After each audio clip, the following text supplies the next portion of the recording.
Dando continuidade à nossa matéria de maneiras e costumes, estamos aqui na página de número 36, Edições Ibade, nosso livro que você está acompanhando, o autor Patrick César da Silva. Conhecendo a cultura e os hábitos do povo de Deus. Claro que a gente está transitando em cima dos hábitos e a cultura do povo de Israel, a nação hebreia. Então, por assim dizer, a família como projeto estabelecido por Deus, e claro, quando falo de família, evidentemente que a gente vai falar de casamento. Então, o casamento, está aqui no segundo parágrafo da página 36, o casamento, humanamente falando, pode ser imaginado como algo tremendamente impossível, pois duas pessoas, um homem e uma mulher, decidem compartilhar durante toda a vida do convívio um do outro. E é um desafio, por quê? Porque são dois seres totalmente diferentes um do outro. Por mais que Adão tenha declarado no Éden, você é osso do meu osso, carne da minha carne, é uma declaração monossomática que Adão está fazendo ou fez no Éden, mas mesmo assim são seres muito diferentes. Só para uma citação, existe algo chamado mapa erógeno. O que é isso? São pontos de sensibilidade que existem no corpo humano. O homem tem 67 pontos de sensibilidade e a mulher tem 473. Então, estamos falando de dois seres muito, mas muito diferentes, mas que agora convivem juntos. Esta é, digamos, a grande batalha, ou por que não dizer o grande desafio da vida a dois, do casamento. Então, cada um com seus defeitos e qualidades e com todas as imperfeições e limitações de sentimentos, emoções, desejos e vontades. Mas aquilo que parece humanamente impossível de se realizar, Deus estabelece, claro, como algo possível. O cordão de 3 dobras, como diz a Bíblia, ele não se rebenta com facilidade. Então, Deus ajudará aqueles casais que desejam encarar o desafio do casamento. Assim era na antiga aliança, assim era com os costumes da nação hebraica e também assim é na atualidade. Deus tem que ser participante ativo da vida a dois. Não através de vontades ou esforço do casal, mas pela intervenção de Deus em suas vidas. Assim vemos que o primeiro princípio que devemos conservar na mente acerca do casamento é de que Deus é aquele que traz a possibilidade, a efetividade no casamento. O mérito está todo em Deus e não nos seres humanos. Então Deus deve ser participantes do casamento, em todos os sentidos, é claro. Página 37, por falar em casamento, tem uma pergunta aqui que eu acho interessante. E essa pergunta, a gente está falando sobre a família como projeto estabelecido por Deus. Eu penso que essa pergunta era, digamos assim, no Antigo Testamento, a mesma pergunta era feita, vamos pensar dessa forma, e na atualidade também ela não caiu de moda, essa pergunta. Qual? Com quem irei casar? Com quem irei casar? Em nossa sociedade é muito comum vermos os jovens empolgados, fazendo planos com quem desejam se casar. Alguns jovens projetam isso desde muito cedo. Pensam na festa do casamento, na casa onde irão morar e possuem grande autonomia sobre suas escolhas para, no caso, o casamento. Mas observe, na cultura judaica dos tempos bíblicos, vemos que esse processo de escolha se dava de forma muito diferente. Hoje a modernidade diz o seguinte, infelizmente, vamos morar juntos primeiro, se der certo, a gente acaba se casando. Ou seja, é uma espécie, desculpe até o termo aqui, de um test drive de vida a dois. Se der certo, tudo bem. Se não der certo, cada um para o seu lado. Na cultura judaica, no costume judaico, era totalmente diferente essa questão. Então, para os judeus, a decisão de escolha do cônjuge era uma das responsabilidades do chefe da família, no caso, ou seja, o pai que escolhia. Eu não estou dizendo que tem que trazer essa modalidade para essa atualidade, eu estou dizendo que era da época, era dessa maneira, e os casamentos eram muito mais sólidos, né, do que os casamentos atuais, tá certo? Então vale relembrar que quando nos referimos à sociedade judaica dos tempos bíblicos, temos uma sociedade considerada patriarcal, ou seja, a figura do pai era central para as decisões e planejamento dentro da família. Então, na sociedade patriarcal, é dessa maneira que funcionava. Assim, compreendemos o porquê do pai ser essa figura tão relevante nessa escolha, no caso do casamento.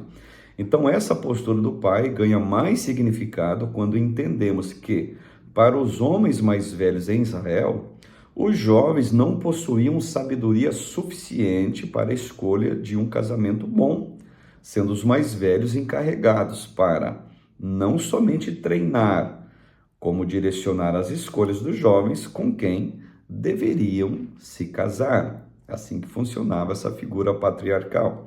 Então, por essa razão, era muito comum que os jovens se casassem naquela época muito cedo entre os judeus, podendo os arranjos de casamento serem feitos entre os pais quando os filhos ainda eram crianças.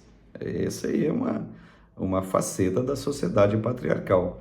Às vezes, existem muitas histórias com H maiúsculo, tem inclusive acerca disso. Quando a mulher estava grávida, já estava se falando, olha, se for um menino, ele vai se casar com a minha filha. E assim vice-versa. Já no ventre, tinha casos que eles já escolhiam os futuros marido e esposa dos seus filhos. Então, eles eram prometidos uns aos outros por acordos feitos entre os pais do casal que iriam se casar, no caso. E quando chegavam à idade considerada adequada para o casamento, eles uniam-se em matrimônio. A sociedade patriarcal do antigo Israel era dessa forma. Então, para a tradição rabínica, havia muitas opiniões sobre a idade ideal para o casamento. Uns entendiam que o casamento poderia ser realizado entre meninos de 13 anos e meninas de 12 anos, observe isso. Outros, por sua vez, entendiam que o noivado poderia ser celebrado entre jovens, a partir dos 18 anos de idade, chegando outros a entenderem que um jovem solteiro, aos 20 anos, era inapropriado. Mas vemos que essa regra não era seguida com tanta rigidez, pois vemos casos de personagens bíblicos que se casaram depois dos 40 anos de idade. Exemplo, o Isaac, o filho de Abraão, filho da promessa, quando ele se casou com Rebeca, ele já estava com 40 anos de idade. Então a regra não era tão seguida à risca assim.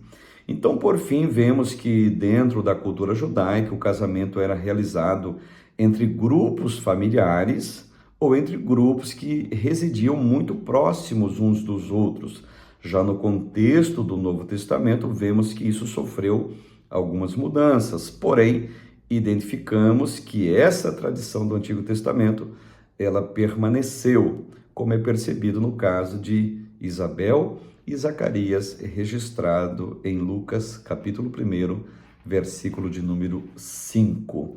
E por falar em questão nesse casamento, nesse formato, ainda hoje em Israel, é dessa maneira, a figura do pai, ela tem relevância na escolha dos cônjuges dos filhos. E aqui existe na página 38, vamos passar por cima dessa questão, vocês podem analisar depois os que possuem a matéria, a preparação do casamento, tem o noivado, a questão do dote, a festa do casamento, está aqui na página 39, ela se estende até a página 40, tipologia do casamento, página 41. No decorrer da Bíblia, identificamos a ocorrência de alguns tipos de casamento que não se configuram com os princípios estabelecidos pelo próprio Deus. Além do casamento monogâmico, observe, vemos outros tipos de casamentos, tais como casamento poligâmico, tá? Misto e endogâmico. Para esclarecimento, iremos destacar as principais características deles e discutir um pouco a questão do levirato, como forma cultural que estabelecia responsabilidades familiares acerca do casamento. Então, o casamento monogâmico, o que é? Era caracterizado pela união de um homem e de uma mulher. Esse casamento aqui ele foi sancionado por Deus. O padrão ele vai voltar para o Gênesis, vai voltar para o jardim. Um homem e uma mulher. Então, o ideal do casamento, digamos assim, na mentalização divina, sempre foi e sempre será o casamento monogâmico. Quando a Bíblia diz de qualificação para um obreiro qualificado para o exercício do ministério, a Bíblia deixa claro, ele não pode ser monogâmico. Ele deve ser marido de uma única mulher. Ali é um combate à monogamia, no caso. Um combate não, um sancionamento, desculpe, à monogamia. Casamento poligâmico era caracterizado pela união de um dos cônjuges com mais de uma pessoa. Na cultura de Israel era comum um homem ter mais de uma esposa. Nas sociedades em que uma mulher tinha mais de um esposo, denominava-se poliandria. Então, poligamia, o lado do homem, e algumas sociedades, não no caso da de Israel, era poliandria. E observe, a poligamia e a poliandria, ela nunca foi sancionada por Deus. E aqui vamos citar um caso, por exemplo, Davi teve 12 esposas. O Salomão, que é o campeão, acho que mundial, acerca disso, teve 1000. E Deus nunca liberou isso, Deus nunca sancionou isso. O padrão não é poligamia, nem poliandria, o padrão sempre foi a monogamia, padrão Gênesis. Casamento misto, ele era caracterizado por ser casamento realizado entre pessoas do mesmo povo, era caracterizado pelo casamento realizado entre pessoas de povos ou culturas diferentes. No Novo Testamento, esse tipo de casamento é destacado no caso de um crente fiel casar-se com alguém que não possuía a fé em Cristo. Então, o casamento misto, segundo a Bíblia, ele também não foi sancionado por Deus. E no Novo Testamento, a Bíblia deixa claro, não vos prendais em julgo desigual. Então, o casamento misto, ele deve ser evitado na nossa cultura cristã agora e também no Antigo Testamento. Ele acontecia, mas também nunca foi sancionado por Deus. Casamento endogâmico era caracterizado por ser casamento realizado entre pessoas do mesmo povo ou cultura. Ou seja, esse tipo de casamento endogâmico geralmente era o praticado do Antigo Testamento, ou seja, servem ao mesmo Deus, a mesma cultura, até a mesma alimentação e por aí vai. Então acontecia dessa forma, buscava-se um marido, uma esposa entre o seu próprio povo, o endogâmico.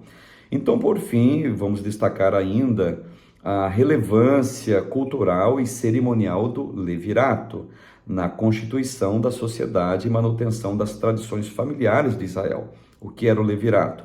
Era uma lei mosaica registrada no livro de Deuteronômio, capítulo 25, do verso 5 até o 10, que estabelecia, observe, a obrigatoriedade que um homem tinha de se casar com a viúva do próprio irmão. Então, o objetivo dessa obrigação estava no fato de que o irmão vivo, ele tinha que suscitar descendência para o irmão falecido. Vale salientar também que a lei judaica não autorizava a relação sexual entre cunhados, Levítico 18 e 16, sendo a obrigatoriedade do levirato apenas no caso específico de que a viúva deixada não tivesse filhos do irmão morto. Então, essa era a lei do levirato. O camarada morreu, o irmão dessa mulher, que agora se tornou viúva, poderia se casar com ela, a menos que ela não tivesse filhos. Esse é o caso da lei do levirato. Mesmo assim, ela tinha regras. Essa lei, ela não existe na nossa cultura cristã, evidentemente. Ela não precisa ser levada a efeito, mas era costume da nação de Israel à época. E por fim, na página 42, uma questão para reflexão. Vimos que o casamento é uma instituição criada, defendida e mantida por Deus. ao longo do tempo, em contextos sociais e culturais diferentes, a partir da ação do seu povo. Assim, como podemos pensar a preocupação da família cristã no desafio de ser família que segue os princípios e valores bíblicos? Como podemos vivenciar de forma impactante esses princípios e valores de maneira que contagie outras pessoas não cristãs a amarem a Cristo e a conduzirem suas famílias por tais princípios? Apresente, então, formas que possam nos ajudar a ser uma igreja relevante, a manutenção de uma família cristã e bíblica. Este é o grande desafio de nós cristãos, de nós servos de Cristo.